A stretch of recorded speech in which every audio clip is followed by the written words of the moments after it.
Прывітанне ўсім слухачам і гледачам Еўрарадыё. Гэта Джендер-гэп, праграма прысвечаная гендерным стэрэатыпам. У нашай студыі доктарка навук і гендерная экспертка Ірына Сідорская. Прывітанне, Ірына. Прывітанне. Я вось у якасці ўступа такога, пасля таго, як скажу, што ставце лайкі, калі ласка, гэтаму відэа, калі ласка, калі вы ў бяспецы падпісваецеся на YouTube-канал Еўрарадыё, кожны лайк, нават кожны дызлайк, калі вось вам гэтая гендерная вся тэма падаецца не своечасовай і гэтак далей, гэта ўсё робіць карысць для алгарытмаў Ютуба, і гэтае відэа будзе мець больш гледачоў. А чым больш гледачоў, тым менш часу застаецца да пераменаў, да дэмакратычных пераменаў у Беларусі. Вось такі ўступ.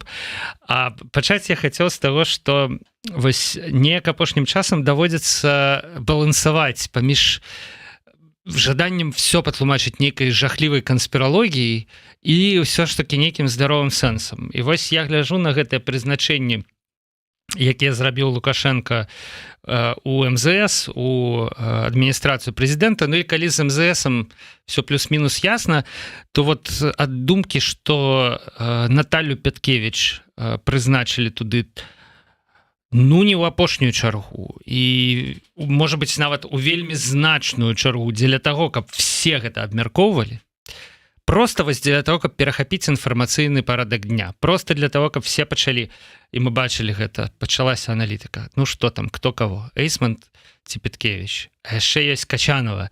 Эйсмонт і Качанова, Пяткевіч ці яна іх, да? Тры медведзіцы, да, там вось такі у адной берлозе, да, такое нават даводзілася чытаць. Што вы думаеце, Ірына Владзіміровна, на гэты конт, да, наколькі тут все вось ёсць глеба для такіх тлумачэнняў, ці можа я ўжо і сам трапіў ахвярай вось гендерных стэрэатыпаў і не бачу за Наталлі Пяткевіч прафесіяналку, якую маглі прызначыць всю адміністрацыю, ну таму што яна можа паспяхова выконваць гэтую працу. Так, вось вы пачалі з таго, што наша перадача пра гендерныя стэрэатыпы, і я перш за ўсё бачу у тым, што вы зараз сказалі, но менавіта ў тым, што вы там прачыталі, што там абмяркоўвалі аналітыкі, менавіта бачу гэтыя гендерныя стэрэатыпы. Не, ну, мне ў галаву гэта таксама так нармальна трапляе. Я думаю, што ўсім, хто чытае медыі, там незалежныя, у якіх гэта ўсё абмяркоўваецца, яны таксама гэты наратыў засвойваюць. Ну, тады тым больш мы павінны вось у нашай перадачы развенчваць, як бы змагацца з гэтымі гендернымі стэрэатыпамі, бо калі нават у вас вось як бы вы пад іх уплывам, то што тады гаварыць як бы пра іншых людзей. І калі ласка, не прызывайце нашу аўдыторыю ставіць нам дызлайкі, бо я ўпэўнена, у нас з вами ёсць такая вельмі, ну такая вельмі сталая аўдыторыя, якой цікава, якая нас падтрымлівае і якая задавальненнем нас слухае і ставіць лайкі. Ну, гэта няхай ставіць лайкі. Вось. Але я вам скажу, што YouTube, перш чым мы ўжо нырнем у вось гэтыя кадравыя прызначэнні, YouTube, ён вельмі хітра сябе паводзіць, ён не паказвае дызлайкі.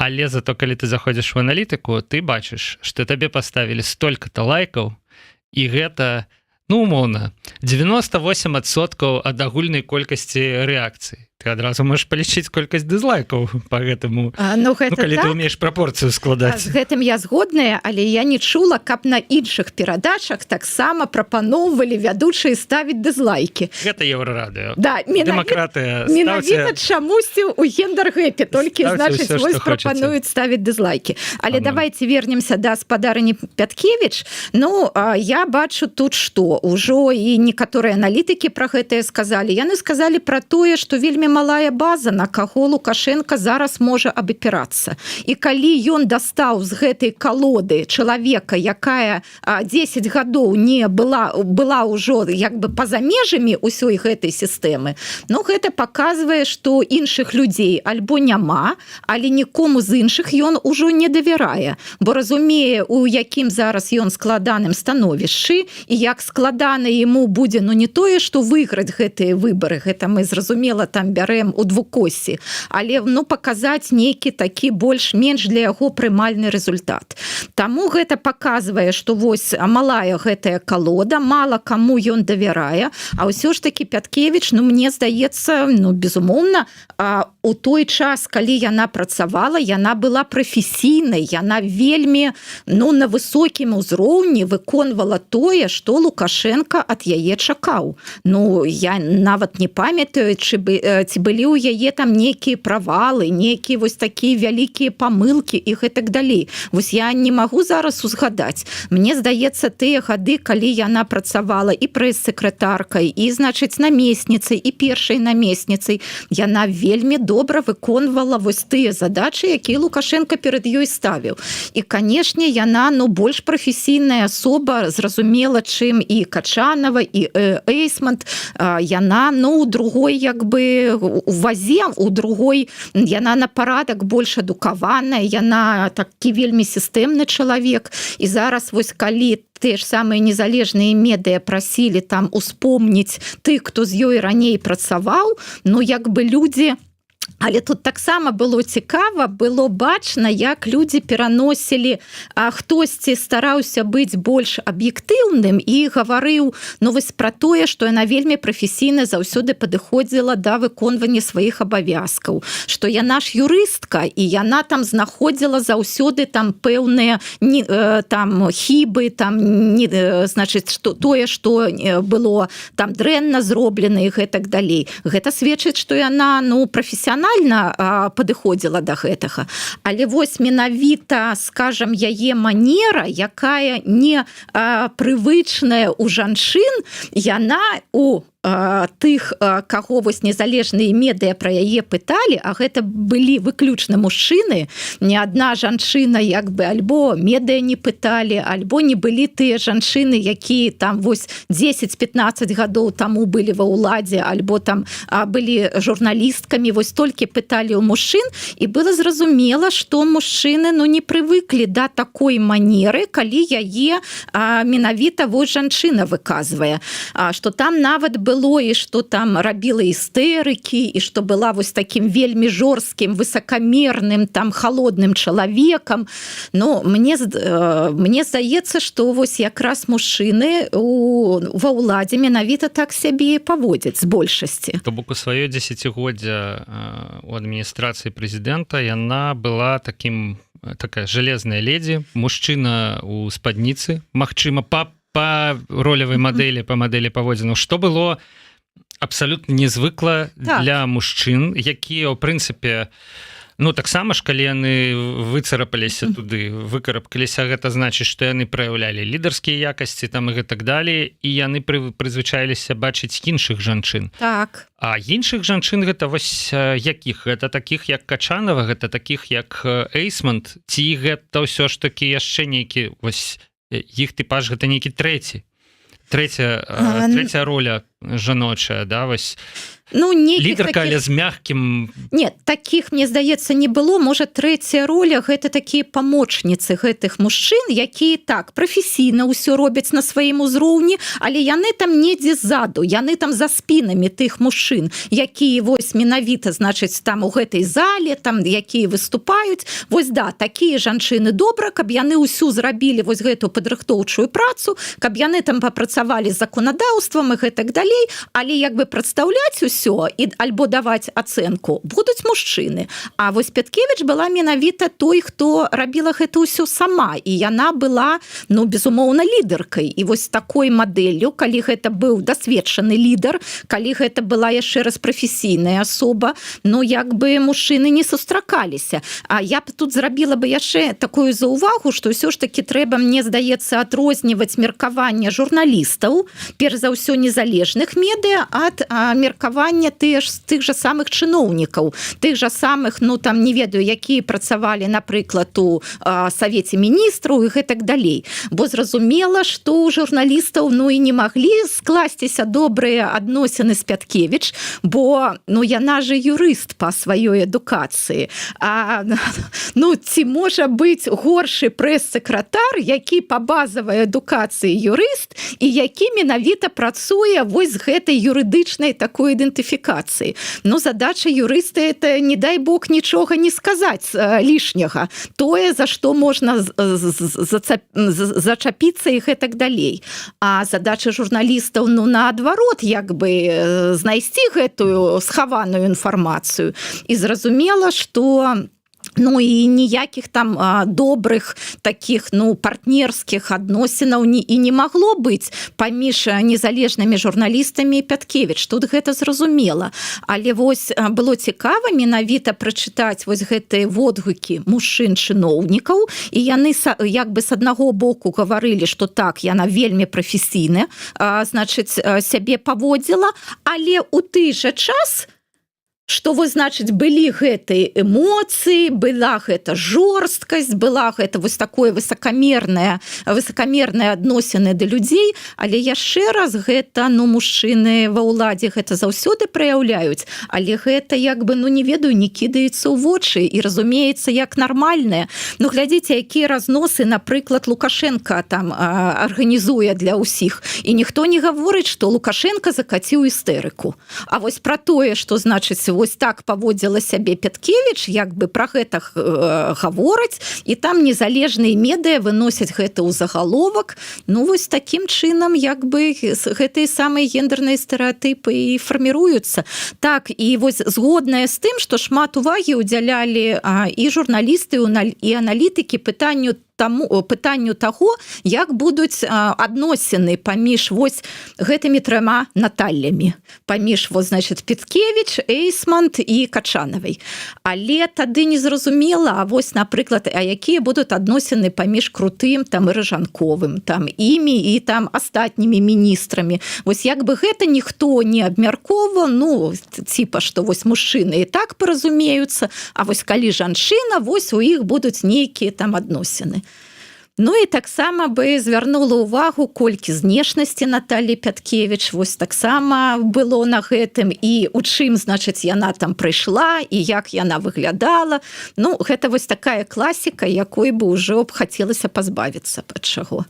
Ну, дарэчы, пазбавіцца, так, відаць, хацелася, але ўсё роўна гэта выклікае цікавасці. Я ўжо бачыў відэа з ёй, яна прыходзіла ў Мінгарвыканкам прадставіць там таксама нейкага памочніка прэзідэнта па Мінску, да, і яна выступала крыху. І бачна, што ёй яе новая роля падабаецца. Вот, але гэта абсалютна строгі дзелавы лук, так бы, як бы сказаць, чорна-белы, да, вось гэта усмешка, і, ну, адчуваецца, што жорсткая рука нікуды не падзелася. То бок, раз, два, три, чатыры, цяпер ваша чарга, калі ласка, і стае старшыня Мінгарвыканкам, значыцца, размаўляць. Ну, глядзіце, калі б гэта не была Пяткевіч, мы б, напэўна, бы гаварылі як добра, якая гэта прафесійная асоба, як яна вось усё прафесійна робіць і гэтак далей. Так, яна прафесійная, яшчэ раз, яна, я думаю, на галаву вышэй за тых, хто, значыць, зараз гэта якраз можа той рэдкі выпадак, калі гэта і лаяльнасць, безумоўна, гэта, ну, чаму ж, як бы, Лукашенко яе прызначыў? Таму што яна ўсе гады дэманстравала лаяльнасць, яна рабіла тое, што ад яе патрабавалася, і нават болей. Вось мы таксама на нашай перадачы і з вамі, і са спадаром з метром вельмі часта абмяркоўваем, чаму жанчыны пры ўладзе робяць нават болей, чым як бы ад іх вось чакаюць. І вось Наталя Пяткевіч якраз той выпадак, яна можа зрабіць нават болей, чым той же Лукашенко ад яе чакае. І вось гэтая лаяльнасць, але тут ёсць, канешне, і прафесіяналізм, гэта зразумела. Ну, а вось 5 гадоў у ЗША, як вы думаеце, могуць змяніць такую да мозгу касцей лукашэнкаўскую чыноўніку? Не, я думаю, што калі яна згадзілася на гэта, то, канешне, яна засталася такой, якой яна і была, яе, вось, значыць, менавіта вось стрыжань яе застаўся тым жа самым, але, канешне, яна досвед як бы назапасіла за гэтыя годы, і я думаю, што яна будзе яшчэ больш прафесіянальнай, і ў гэтым сэнсе, ну, яна будзе яшчэ больш карыснай для Лукашэнкі, чым там яна была ў 14 годзе. То бок Лукашенко дастаў старую зброю з правераную боку... і магутную, да, такую схаваную. Я б сказала бы, что так. І вы маеце рацыю, у прынцыпе, канешне, за 5 гадоў ЗША, я не ведаю, як у яе было з англійскай мовай да таго, але цяпер у яе відавочна з англійскай мовай все выдатна. Гэта значыць, што чалавек можа умоўна не горш за Зеленскага, сустракаючыся недзе там у кулуарах, да, дзе адбываецца нашмат больш важнае часам нават, чым тое, што агучваецца ў залах для пасяджэнняў, пераціраць пытаннічкі, дамаўляцца на нешта, фарміраваць стаўленне і гэтак далей. Гэта, канешне, хутчэй дрэнная навіна для прыхільнікаў дэмакратычных пераменаў і прыхільнікаў апазіцыі. Ну, я б сказала бы, што недобрая навіна, безумоўна, бо яшчэ раз гэта лаяльная Лукашэнку фігура, і фігура, якая і ёсць досыць прафесійная і выглядае досыць прафесійна. Яна выглядае цывілізавана, яна выглядае як сучасная асоба на тым, значыць, якая займае той статус, якая яна зараз займае. І вось вы сказалі, што яна як бы даўняя, але з іншага погляду, ну яна ж амаль на 20 гадоў маладзейшая за Лукашэнку. Ну, я меў на увазе не ўзрост, скажем, старая зброя, так, да, такая схаваная недзе там вот так. на асаблівы выпадак які-небудзь. Так вось і Крутой, і Ражанкоў, яны ж таксама ж прыкладна гэтых гадоў, і як бы для Лукашэнкі, якому амаль 70 гадоў, ну гэта як бы маладое пакаленне, бо тут жа 20 гадоў разніца, для яго яны, канешне, вось такія маладзейшыя, такія больш сучасныя людзі, але адначасова гэта людзі, якім ён давярае, якія гадамі паказваюць яму сваю лаяльнасць, і ну тут выбар такі даволі як бы правільны, даволі эфектыўны з яго боку. І я думаю, што вось апошняе можа пра Петкевіч усё ж такі яе досвед і там прэс-сакратаркі, ну я думаю, што ўжо там шпіца ў дзіцячым васку альбо мы не пабачым ужо, і я думаю, што вось тых словаў, якія, напрыклад, нядаўна гаварыў Лукашенко пра Ізраіль, якія вось вызвалі такія наступствы, таксама мы не пачуем. Я думаю, што яна будзе больш строга як бы за гэтым сачыць, і імідж Лукашэнкі будзе больш такі цывілізаваны, менш смешны, менш вось вызываючы гэтага гешпанскага сорому, але ад гэтага, ну, лепей ён, канешне, не стане. Добра, давайте рухацца далей, і далей у нас таксама даволі складаная тэма, гэта тэма дапамогі шматдзетным сем'ям. Я так разумею, тое, што агучвалася доўгімі гадамі, тое, што трэба зменшаць, што зашмат нешта, да, вот мы там замахнулись, яно адбываецца, і дапамога шматдзетным сем'ям, прынамсі, перафарматоўваецца. Што гэта значыць? Бо адначасова ж з усіх бакоў, і нават дзяржава гэта прызнае, вось гэты дэмаграфічны спад, дэмаграфічную яму, і вось гэты мацярынскі капітал, ён якраз такі быў спосабам нейкім чынам з гэтай ямы выбрацца, стымуляваць нараджальнасць і гэтак далей. Што адбываецца? Але гэты спосаб не даў тых рэзультатаў, не даў тых вынікаў, на якія дзяржава спадзявалася. Гэта безумоўна. Гэта як бы з аднаго боку і чакана, бо гэта на 100% не спрацоўвае нідзе. Вось зараз, калі мяне пытаюць, а што вось заматывуе жанчын больш нараджаць, вось мне здаецца, што зараз ужо амаль нічога і не заматывуе, бо ну, гэта трэба мяняць усю сістэму, а ўсю сістэму мяняць складана. І таму вось нават гэтыя грашовыя прэферэнцыі, яны таксама не вельмі матывуюць. Гэта з аднаго боку. З другога боку, ну раней гэтыя рэсурсы былі. А зараз гэтых рэсурсаў няма. І калі няма рэсурсаў, ну ты ж не скажаш, што вось рэсурсаў няма. Тады трэба перакласці ўсю адказнасць на саміх людзей. І вось на маю думку, уся гэтая рыторыка пра традыцыйныя сямейныя каштоўнасці, гэта вось такі спосаб прымусіць людзей, ну як бы хацець гэтых дзяцей і самім несці за ўсё гэта адказнасць. Ну калі вось увесь час гаварыць, што вось для беларусаў характэрны шматдзетныя сем'і, што гэта наша традыцыя, што ў гэтым менавіта вось шчасце беларусаў і беларусак. Ну тады людзі могуць падумаць, а можа на самой справе так, можа гэта мы тут вось нейкія не такія, што мы вось не хочам ісці по гэтаму шляху. Можа на самой справе трэба нараджаць, ну а калі гэта было спрадвеку, то значыць як бы сем'і як бы самі з гэтым давалі рады сябе. Яны не чакалі, што вось дзяржава дапаможа. Я бачу тут такі відавочны тренд на скарачэнне усялякай сацыяльнай дапамогі. І пра тое, вось тое, што вось гэтыя словы, што Беларусь гэта сацыяльна арыентаваная дзяржава, ну гэта, на жаль, ужо зусім не так. Вось я менавіта бы хацела, каб Беларусь была сацыяльна арыентаванай дзяржавай. І раней штосьці такое было, але зараз вось гэта ўсё сварачваецца, гэтага усялякай падтрымкі. Мы зараз гаворым пра шматдзетных, а гэта не толькі шматдзетных датычыць, гэта датычыць як бы розных катэгорый насельніцтва, но перш за ўсё тых, у якіх ёсць дзеці, але не толькі. Там таксама вось шмат умоў, каб атрымаць гэтую дапамогу. Ну як бы вось дзяржава, яна ўсё сварочвае вось гэтыя, значыць, свае абавязательствы. І яшчэ раз, вось калі раней дзяржава давала рэсурсы у тым ліку шматдзетным, зараз, ну як бы беларусы і беларускі гэта рэсурс для дзяржавы, і пра гэта, ну, гаворыцца досыць гучна. І яшчэ раз, не чым дзяржава можа табе дапамагчы, а што ты павінен альбо павінна зрабіць для гэтай дзяржавы. Вось усё да гэтага ідзе. То бок вось класная фраза трэба нараджаць, да, вось наратыў з боку дзяржавы, ну нараджайце іначай там, і гэта гучыць, ну як пагроза амаль. Іначай не будзе каму плаціць пенсіі, там іначай колькасць беларусаў скароціцца. Да, што калі вы не нараджаеце, вы не любіце Беларусь, вы не сапраўдныя патрыёты. Ну да, плюс это все про child free, да, варожая ідэалогія, там экстрэмізм і гэтак далей.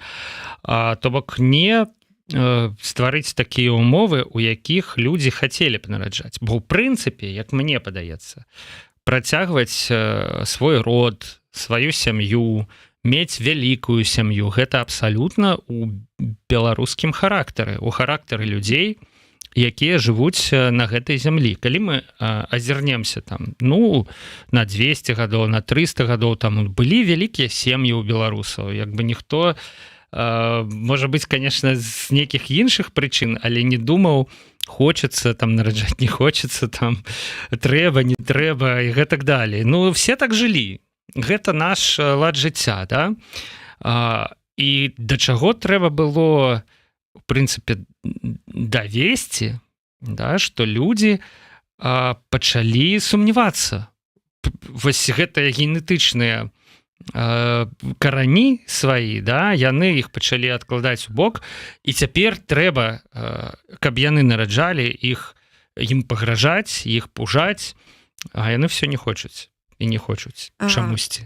Калі любыя вось гэтыя сацыялагічныя пытанкі беларусаў і беларусак, заўсёды людзі гавораць, што хочуць мець сям'ю і хочуць мець дзяцей. Але, на жаль, яны не могуць рэалізаваць гэтыя жаданні ў сучаснай Беларусі. Што вось так і ёсць, што ў 20 гадоў, там, напрыклад, чалавек, там, мужчына ці жанчына гаворыць, што так, хачу там 2 альбо там 3, альбо яшчэ болей дзяцей, а хутчэй за ўсё гэта будзе одно дзіця, ну і калі атрымаецца. І гэта паказвае, што так, што ў людзей вось не рэалізуюцца іх планы, іх жаданні, іх чаканні, іх мары.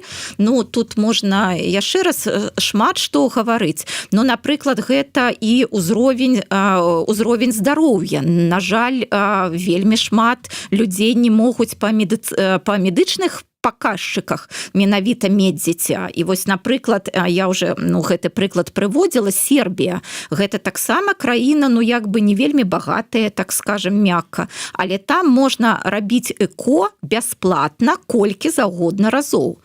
У Беларусі можна так толькі один раз, а потым гэта вельмі вялікія грошы. І вось яшчэ раз, калі дзяржава разумее, што значыць патрэбны новыя людзі, так трэба ж ствараць умовы, трэба дапамагаць людзям. А на вось тыя зарплаты, якія ёсць, як бы на самой справе, калі вось ты хочаш вялікую сям'ю, ты як бы вымушан на кагосьці, каб хтосьці табе дапамагаў, альбо гэта дзяржава, альбо не ведаю, там, напрыклад, гэта кам'юніці тваё, там, вось у рэлігійных людзей і гэтак далей. А за адну, нават за дзве заработных платы, як можна гэтую вялікую сям'ю мець? Немагчыма. Думаю, што і гэтую тэму можам паставіць коску, будзем глядзець далей. Я, канешне, яшчэ б запытаўся, хіба які эфект, як вы думаеце, гэта зробіць?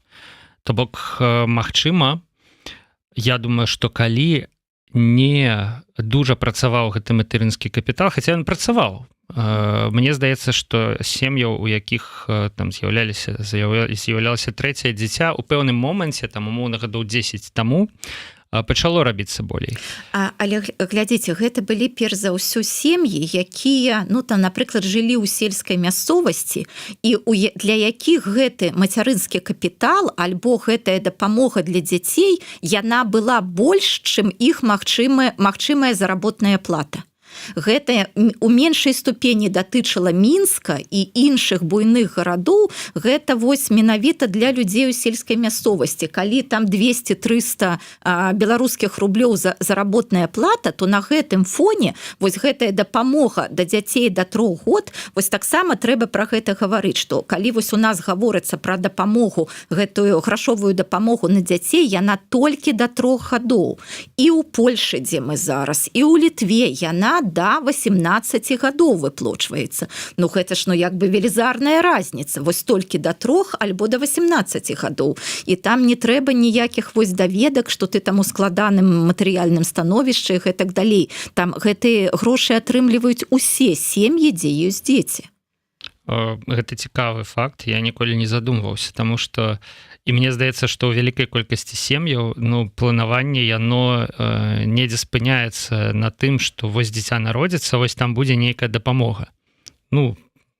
А далей як бы разуменне таго, што чым больш дарослае дзіця, тым больш трэба на самой справе выдаткаў на там адукацыю, на усялякія хобі там і гэтак далей. Так. Тут я думаю, кожны дарослы можа згадаць сябе дзіцём, як мы раслі, як складаліся нашы стасункі з грашыма, з бацькамі. І нават калі дзіця нават ідзе ў дзіцячы садок і бачыць там нейкія лялькі у іншых дзяцей, а уже потым там бачыць гэты мабільныя тэлефоны, а чаго ў мяне гэтага няма?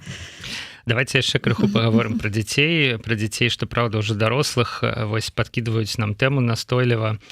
Хаця я не люблю абмяркоўваць Мікалая Лукашэнку, таму што ўсё ж такі, адна справа это Александр Лукашенко, іншая справа Мікалай Лукашенко, да? Вось. І нават яшчэ трэцяя справа гэта Дмітрий і Віктор Лукашенко, да? Вось. Але вось гэта навіна, якая была на тыдні пра кітайскага таварыша, які гэта, канешне, все такая машына часу, сакратар партыйнага камітэта Пекінскага універсітэта Хао Пін. Я думаў, што я ніколі ўжо не апынуся побач з гэтымі словамі недзе ў асяроддзі, але тым не менш сакратар партыйнага камітэта распавядае пра тое, як Мікалай Лукашенко вучыцца у Пекінскім універсітэце, і тут літаральна 2 фразы. Он, во-первых, очень скромен, он никому не говорит, что он сын президента. Я думаю, не разболтаў ли тут кітайскі чыноўнік нейкую дзяржаўную беларускую таямніцу. І ці таму Мікалай не кажа пра тое, што ён сын Александра Лукашэнкі, што ён сціплы чалавек. і тут открываецца нейкі партал у пекла, калі шчыра. Вось, можа быць, гэта не трэба дужа абмяркоўваць, але гэта, мне здаецца, паказальна на тое, якія стасункі ў гэтай сям'і адбываюцца. Праз сціпласці, праз нешта іншае, але сын хавае, што гэта вось менавіта той чалавек, яго бацька. Хаця я думаю, што гэта ўсе ведаюць. Мне здаецца, што складана гэта схаваць, у прынцыпе, з такім-то медыйным шлейфам. Ну, гэта безумоўна, і зразумела, што у яго ёсць нейкая ахова ў гэтым універсітэце. Ён же не можа вось жыць, ну, як звычайны там студэнт і гэтак далей. Але вось я, можа бы, ну, не абмяркоўвала вось як менавіта там нейкія рысы характару Мікалая Лукашэнкі. Але вось калі б, ну, напрыклад, вось калі б звычайныя беларусы хацелі б даць свайму сыну тое ж самае, што мае Мікалай Лукашенко.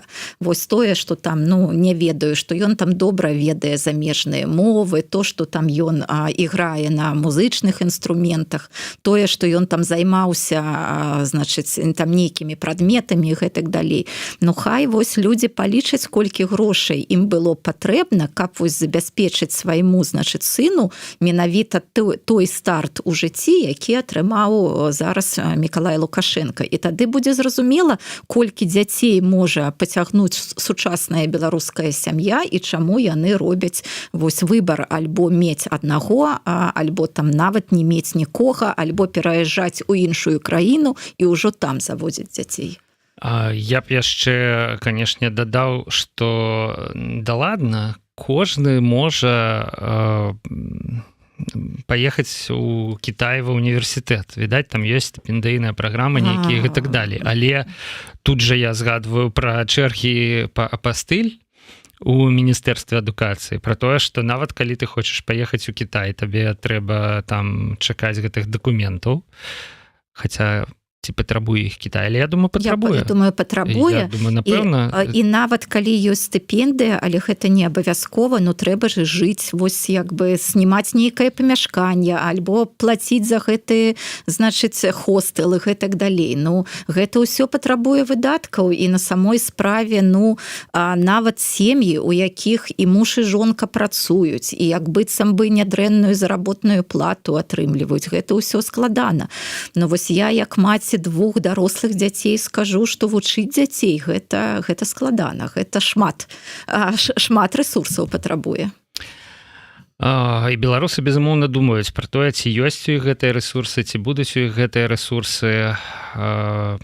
Цікава, канешне, што адбываецца вось у іх галавах. І вось якраз на гэтым прыкладзе, мне здаецца, вось яшчэ раз бачыш крывадушшае вось гэтай беларускай сістэмы, якая для народа як бы заклікае жыць па адных правілах гульні, а для сябе яна як бы зусім іншыя правілы гульні. І вось, напрыклад, гэтыя традыцыйныя сямейныя каштоўнасці. Ну што, Лукашенко прыклад традыцыйных сямейных каштоўнасцей? Ну як бы, ну пра што тут вось гаварыць? Вось гэта чалавек, які адкрыта не жыве са сваёй жонкай, які адкрыта мае сына ад іншай жанчыны, але таксама ніхто не, ну, ён не сказаў, ад якой жанчыны. І як бы, ну што, вось гэта прыклад, так павінны жыць усе.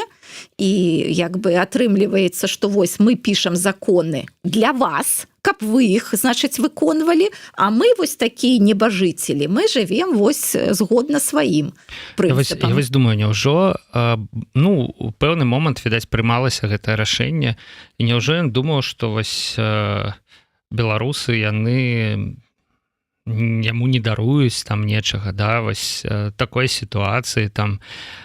І зноў жа, як бы мы жывем у сітуацыі, калі ўсе ўсё ведаюць. Як бы Мікалай Лукашенко можа не казаць нікому, што хто яго бацька, але ён там і наўрад ці вучыцца пад не сваім імём і прозвішчам, да? Адзін запыт у Google там, і ўсё. Як бы, але нават калі не пад сваім імём і прозвішчам, дык ўсё роўна ён адрозніваецца ад большасці студэнтаў, што выклікае інтарэс і гэтак далей. Да? І тая самая сітуацыя з дзяцінства з яго, калі, у прынцыпе, даволі хутка все, каму вельмі трэба было, ну, там, вылічылі і даведаліся, хто яго маці. Але, ну, вось, на гэтым узроўні было прынята рашэнне ўсё схаваць. ніколі пра гэта не казаць, нічога увогуле, зеро інфармацыі там і гэтак далей.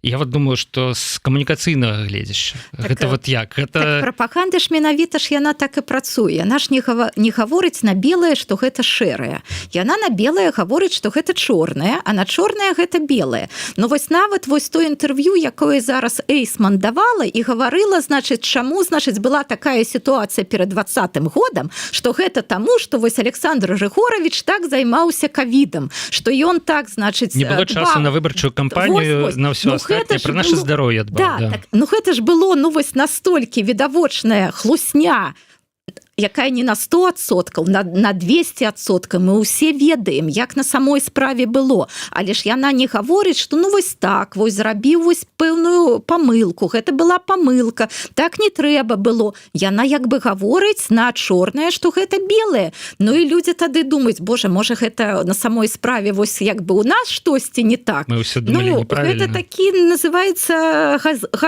газлайтынг на дзяржаўным узроўню, калі вось табе ў вочы гавораць, ну, тое, што на 100% не адпавядае рэчаіснасці. Ну, яшчэ раз, прапаганда менавіта так і працуе, нават калі мы Оруэлла пачытаем, там же, ну, вось пра гэта самае. Мне здаецца, што вы маеце рацыю, ужываючы менавіта слова газлайтынг, і гэта даволі сучасна, і гэта даволі цікава, што калі нас, гэта распаўсюджаная з'ява з боку аб'юзера, з боку гвалтаўніка. Калі нас спрабуюць упэўніць у тым, што мы неправільна памятаем, не маем рацыю, не разумеем, а насамрэч все было, ці ёсць вось так, вось так, гэта ж сістэма так, яна і пабудавана ў Беларусі. Чаму там у Беларусі няма вось гэтага закона супраць хатняга гвалту, чаму можна біць дзяцей? Вось яшчэ раз, яшчэ ж вось зараз судзяць гэтых чыноўнікаў, якія вось дапусцілі смерць гэтага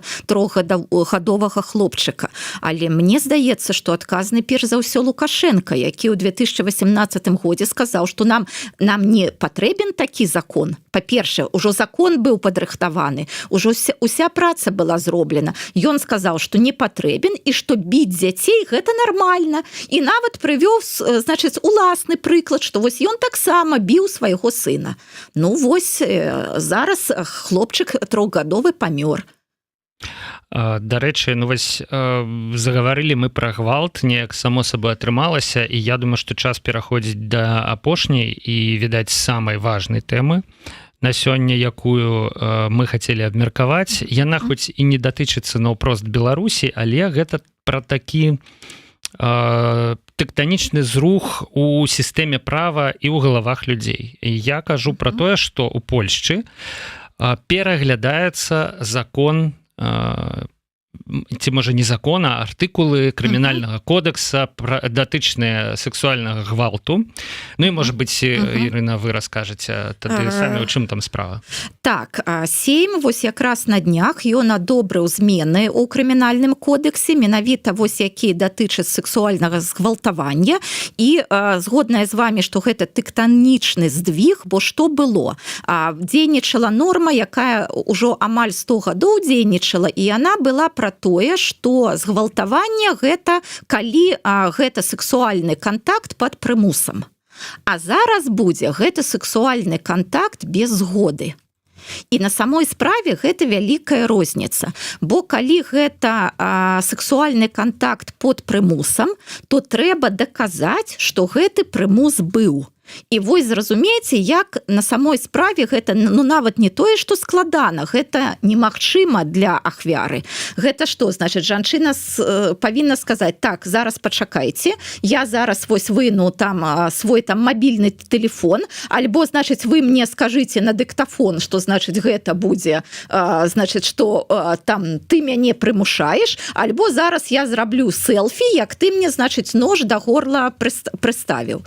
І таму у жанчын амаль не было, вось было вельмі мала выпадкаў, калі на самой справе былі гэтыя доказы менавіта вось прымусу. І Польша прыводзіць такія дадзеныя, што зараз штогод рэгіструецца ў Польшы 3,2 тысячы заяў аб згвалтаванню.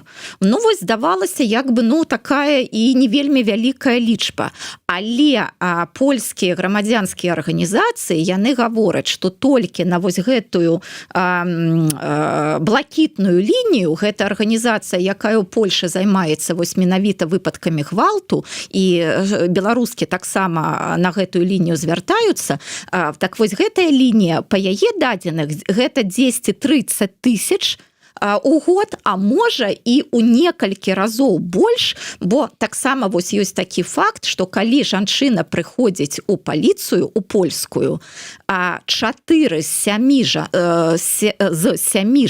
жанчын уходзяць, бо не адкрываюць справу, бо няма гэтых вось знешніх прыкмет гвалту.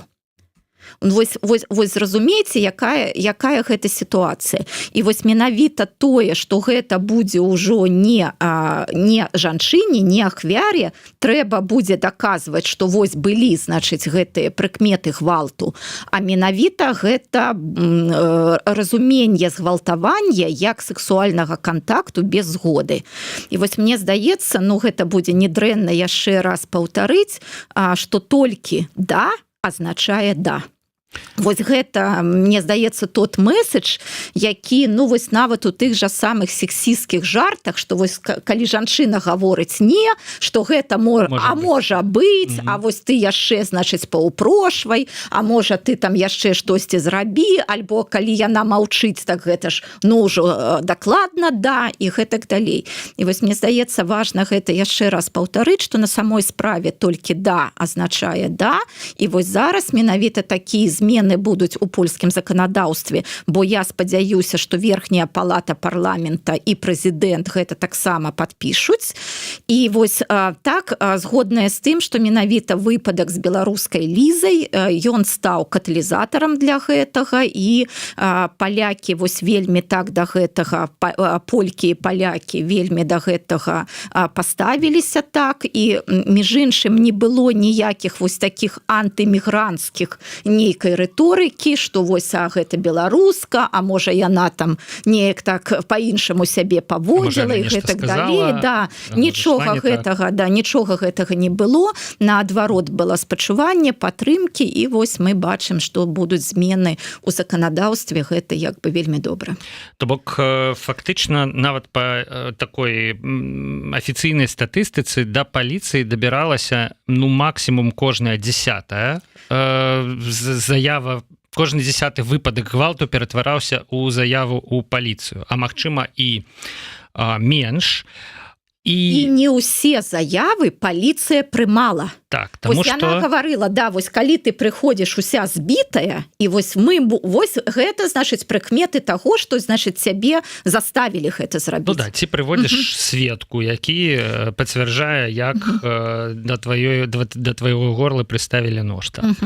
А колькі выпадкаў накшталт, гвалтаўнікі, яны ж таксама вельмі розныя. Адны, як бы, там, бухія пруць на пралом, іншыя пачынаюць казаць, ты расслабься, да все будзе добра, чего ты, і гэтак далей. А у такім выпадку, безумоўна, ніякіх слядоў, як бы заўважных не застанецца. І цяпер сітуацыя, яна пераварочваецца, сітуацыя рухаецца ў абсалютна іншым напрамку, гэтых слядоў па законе і не трэба будзе. Канешне, паліцыя, да, гэта ж таксама такі вялікі і даволі інертны орган. Да, як гэта будзе рэалізоўвацца на практыцы, гэта цікава будзе паглядзець, таму што ізноў жа ў паліцыі працуюць у асноўным мужчыны, гэтыя мужчыны могуць быць узгадаваныя там і перакананыя у пэўных рэчах. Вось. Адукацыйная праца, канешне, з імі будзе, гэта зразумела, але я думаю, што якраз і паліцыя вельмі часта хоча дапамагчы, але калі няма такіх законаў, вось тады яна не можа дапамагчы. Я думаю, што можа быць іншая сітуацыя, вось калі менавіта у паліцыі таксама запыт пра змену гэтых законаў. Вось наконт таго ж самага закона аб, значыць, прафілактыцы хатняга гвалту, тут менавіта паліцыя, беларуская міліцыя, яна была больш за ўсіх зацікаўлена, бо яна ведала, людзі ведалі на самой справе, якая гэта сацыяльная праблема, але не мелі механізмаў. І я думаю, тут будзе таксама, канешне, і ў тым жа польскім сейме былі неаднагалосна прынялі рашэнне, хаця там значная перавага. Зразумела, там з правых партый таксама вось гэты класічны аргумент, а што будзе, калі там нейкія жанчыны будуць злоўжываць, а што мне там кожны раз, значыць, падпісваць кантракт з жанчынай на гэты сексуальны контакт. Ну, зразумела, але калі мы будзем вось адмаўляць нейкую норму таму, што хтосьці можа ёй злоўжываць, ну так гэта як бы зусім неправільна. Вось чаму мы... Цяпер мужчыны могуць злоўжываць, а значыцца, яны ваююць за сваё права злоўжываць, атрымліваецца. Ну так, да? Так. Ну, што я магу сказаць? Ну, гэта прыйшоў час пасунуцца. Вось прыклад, калі у табе былі перавагі, ты не хочаш іх як бы з імі развітвацца з гэтымі перавагамі.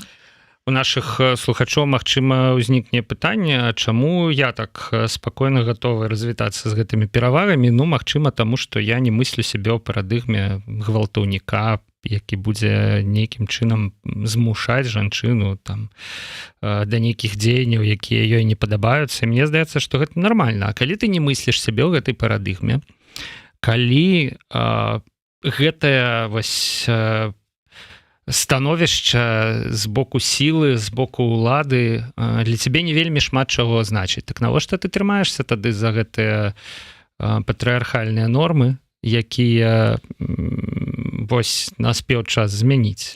Вось мяне гэта таксама вельмі клапоціць, што ў мяне час ад часу ўражанне, што як бы мы хочам сістэму пакінуць, якая ёсць, толькі змяніць Лукашэнку на больш такога, ну, больш сучаснага, больш, можа, цывілізаванага чалавека, які там, напрыклад, гаворыць на беларускай мове. Ну, гэта больш, мне здаецца, да расіян і да Пуціна больш справядліва. У беларусаў ўсё ж такі больш радыкальнае перакананне. Іх прыклад, мне здаецца, нашмат больш яскравы. У 20-м годзе мне таксама так здавалася, што мы ўсе як народ даўно перараслі Лукашэнку, і што вось мы не хочам ні гвалту, ні гэтай сістэмы вертыкалі, калі вось, значыць, калі ты кіраўнік, то ўсе астатнія дуракі, а вось для вышэйшых кіраўнікоў ты дурак, і можна на цябе крычаць. Але час ад часу, вось, мне здаецца, што вось гэтая сістэма ўсё ж такі і ў прадэмакратычных беларусаў таксама як бы не знішчана яшчэ да канца, і ў гэтым сэнсе, ну, лёгка крытыкаваць там Лукашэнку, Качанаву і гэтак далей, але трэба вось у сябе гэта,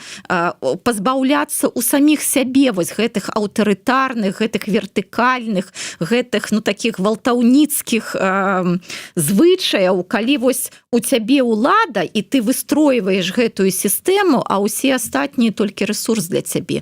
Усё ж такі мы, ну, мне здаецца, будуем больш такую дэмакратычную гарызантальную сістэму. І стаўленне да пытанняў гендера, сябры, гэта, мне здаецца, лакмусавая паперка у гэтым плане, таму што, ну, мы шмат чуем, да, не час, там такія пытанні абсалютна перыферыйныя, там давайте дэмакратыяй займацца, але вось яно, дзе праяўляецца сапраўдная натура людзей, дзе праяўляецца іх нейкія сапраўдныя памкненні у рэчах, у прынцыпе, якія яны, магчыма, не лічаць нейкімі важнымі, нейкімі вырашальнымі, там, дзе яны могуць рэальна прадэманстраваць, хто яны.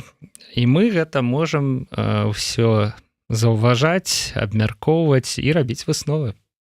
Згодная. Дзякуй вялікі, сябры, вот даволі пафасна мы так все закруглілі, таму што ў каментарах было, навошта вы абмяркоўваеце гэты гендер. Ну, гэта звычайна бывае, гэта абсалютна нармальна. Вось, то і патлумачылі, карыстаючыся нагодай. Без гендернай роўнасці не можа быць дэмакратыі, і зараз мы гэту дэмакратыю будуем. І яшчэ раз, праблема не толькі ў асобе Лукашэнкі, гэта было б вельмі лёгка. Але, на жаль, за 30 год пабудавана сістэма, і вось гэтай сістэмай, гэтай аўтакратычнай, гэтай гвалтоўнай мы і змагаемся.